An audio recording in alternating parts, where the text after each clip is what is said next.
Hey.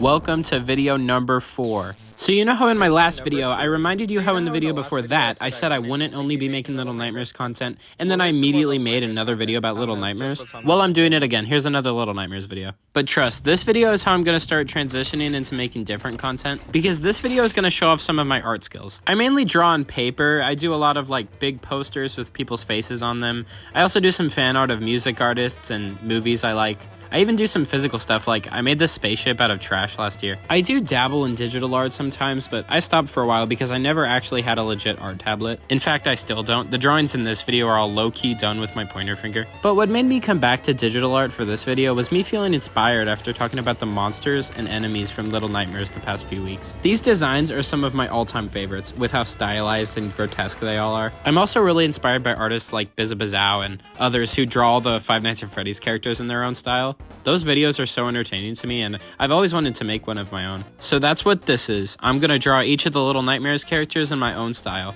showing you my process and then compiling them. This video will only focus on the first game and its DLC, because if I did all the characters from the franchise at once, this video wouldn't be finished before the sun explodes. If you guys like this sort of thing, drawing the characters from the second game will be my next video. Or maybe it'll just be that either way, I don't know, because the second game is definitely my favorite. Also, heads up, I'm not going to be talking about each enemy as in depth as I have before on the channel, just because I've said basically everything I have to say about their gameplay and implementation already. I'd rather focus on my own interpretations of their designs. If you want to hear me describe each enemy in detail, you can watch my last video ranking all of them. Alright, let's get started with...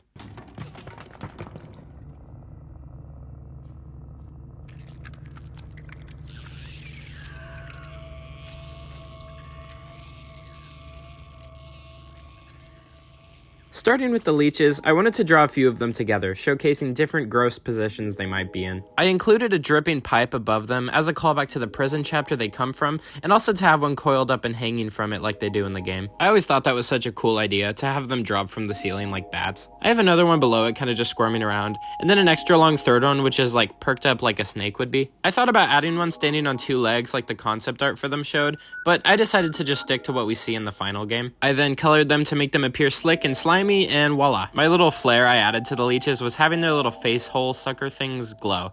I just thought it looked cooler than a black dot you could hardly see. And there you go, the Leeches.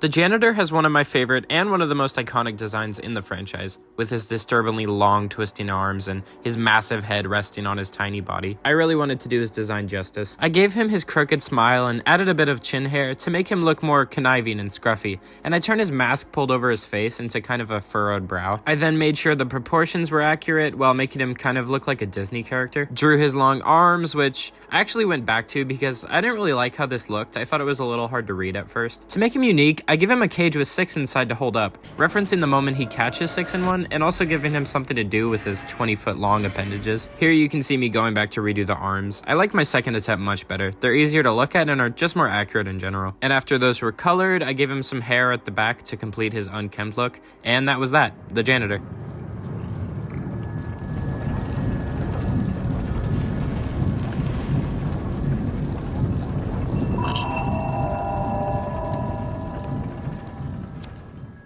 My gnomes don't look too different from the game gnomes.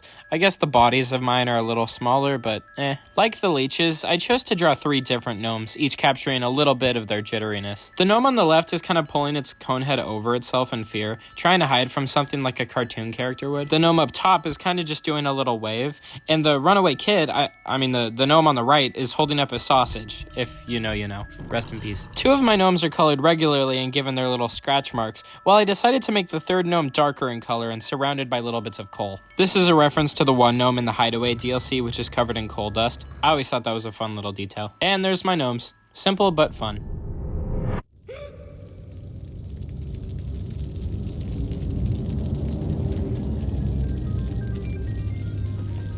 6 in her yellow raincoat, contrasted against the cold blues and greens of the Maw, is probably one of the most iconic pieces of imagery associated with the franchise. I think a lot of people instantly think of the game when they see yellow raincoats. That, or Georgie. There was a lot of pressure for this drawing to be good. I ended up giving 6 a fairly neutral stance, illuminating the world around her with her lighter, which I made the flame of look like a little 6 face, and shielding her face from whatever lies ahead. As a little bonus, I threw in the gnome she eats towards the end of the game, aka the runaway kid, as a little hint at her darker nature. Originally when I drew 6, I had her shorts poking out from underneath her raincoat, a deviation from the original design which covers them, and after stirring on it for a little bit, I realized that yeah, the game made the right choice covering them. It looks a little bit like underwear. So after coloring and shading everything to make the yellow pop and the flame glow, I went back and pulled the raincoat down a little, making it a little less awkward. I gave the gnome black blood flowing down from his bite mark and gave the flame like little circle highlight, flat lens flare, whatever it's called. And that's my 6.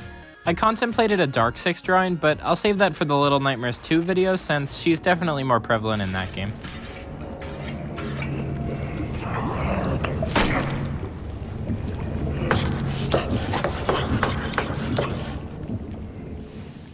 I wasn't super sure how I wanted to go about drawing the twin chefs. I really like the one image of them where they're like melting together and look like one massive enemy, but I had to be unique in my approach. I couldn't just remake that. I decided I would draw them swimming in the raw meats and soups they're preparing for guests, leaving no confusion as to what their profession is. And I gotta say, this was definitely my favorite drawing, both in how it turned out as well as just the actual process of making it. I loved sketching the one chef's fish lips and the other's hamburger head. I also loved coming up with gross food items to surround them with. I feel like I captured the tone of their chapter really well. I gave each chef bits of facial hair just to make them extra unkempt and gross, and I made sure their meals look as unappetizing as possible. The first chef wields a large butcher knife covered in the blood from the massive tuna below them. Meanwhile, the second chef isn't up to quite as much as the first, rather he's asleep on the job. A callback to our introduction to him being waking him up from a nap. There's all sorts of cuisine around them. They've got sausages, pie, ham, cheese, tuna, steak, which, yes, this was supposed to be a big slice of steak on top of the fish, but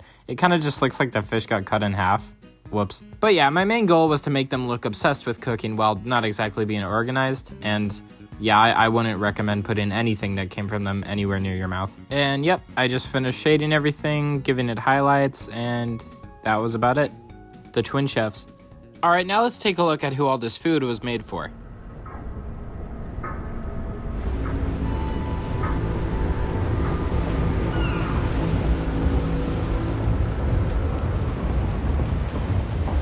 With the guests, I had to find a way to incorporate a bunch of the different face designs. There was no way I could just pick one. So I chose a bunch of my favorites and came up with a concept. I thought about my favorite scenes with the guests, and the first one that came to mind was the giant chase at the end of the chapter, where they trample each other and become one giant mass of bloated, disgusting people as they stampede through doors and dining rooms to crush you or swallow you whole. Drawing multiple of them crashing through a table, desperately trying to reach you, was the best way to include a lot of them and also to remind you of the chapter they came from. I gave one of the guests a hat, the kind you see them wearing as they enter the mall, but never really once you're inside of it. I drew one of them with the Hanya Oni mask thing. Yeah, and I added a few more memorable faces in the back. Then I added some food and drinks for them to be crushing and throwing out of the way, and colored them in various colors we see the guests sporting throughout the game. And to be honest, I'm not super in love with how this one turned out, in a way that's kind of hard to put into words. I just don't think it's quite my best work, and I don't know how well it fits in with the others I made for this video. But I don't think it's terrible. I had a lot of fun with their stupid faces. I finished it off with a motion blur effect to give the impression they're moving towards us, and done. Those are my guests.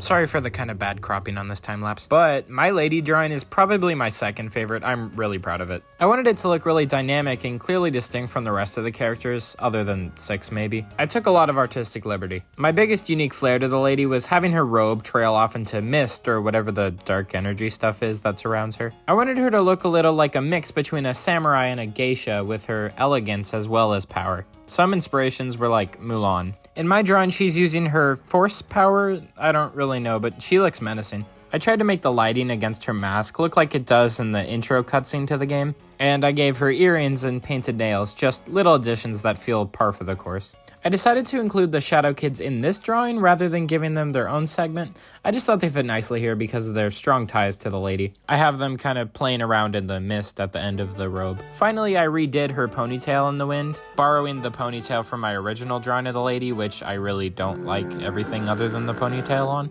And yeah, that's my complete lady drawing. I really like this one with her flowing robe and harsh expression. I thought the pose was nicely done, and I kind of wish I could draw like this more often.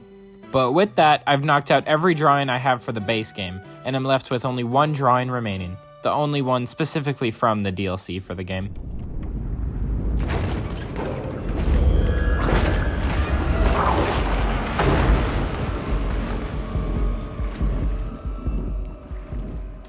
Like the lady drawing, this one is kind of a 2-in-1 because it's gonna be the only drawing with the runaway kid in it, unless you count the dead gnome. I'm not exactly sure why I went with the sideways angle on this sketch, it just seemed natural and it makes the perspective cooler. I wanted to really showcase the unique qualities of the granny and her chapter, so I drew the granny fully under the murky water, all aside from her hands, which are pulling down a floating couch into the depths, one the runaway kid is trying to balance on. He's kinda basic, just trying to hang on while holding his flashlight in one hand. Meanwhile, the granny has a lot more going on. The granny doesn't have one of my favorite designs in the series. I think she looks a little basic, so naturally I'm not in love with my interpretation of her, but I don't know, she's decently ugly, and I mean, I sure wouldn't want to swim with her. It was really difficult achieving the water effect. I wasn't super sure how I was going to go about it at first, but I think I did a decent job trying to replicate the splashing and bubbling effect that occurs when she grabs a hold of a floating object. And yeah, I colored anything under the water to be dull and drowned out by the murkiness, and that's about all there is to say. I'll shut up now. The rest of the final time lapse can play in silence.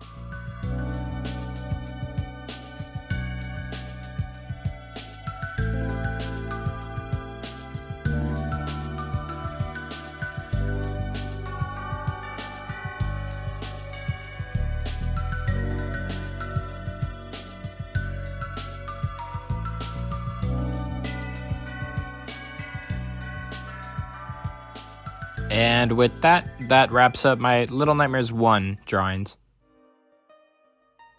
Sorry for the wait on this video and then not having it be super long, but quality over quantity. This one took a lot out of me. Part 2 of this video will definitely be longer though, because I feel like the second game has twice the amount of characters. No promises a part 3 will ever happen, by the way. I don't know if I can force myself to sketch a cast of characters I don't think I could care less about, but I had a blast drawing each of these characters. Creating my own interpretations of existing designs is really fun, and if I wasn't making this video, I probably would have spent my time drawing these guys anyway. Also, thanks so much for 1,000 subscribers, that was insanely fast. The channel's growth has really made the past few weeks awesome for me. The idea that I can turn these videos, which are really just love letters to some of my favorite games, into an actual career is bananas, and I feel really lucky. Feel free to leave your critiques in the comments, or let me know where I can find your guys' drawings if you've made any. Thanks for watching, a like would be radical, subscribing would be dopalicious, and I'll see you all in the next one.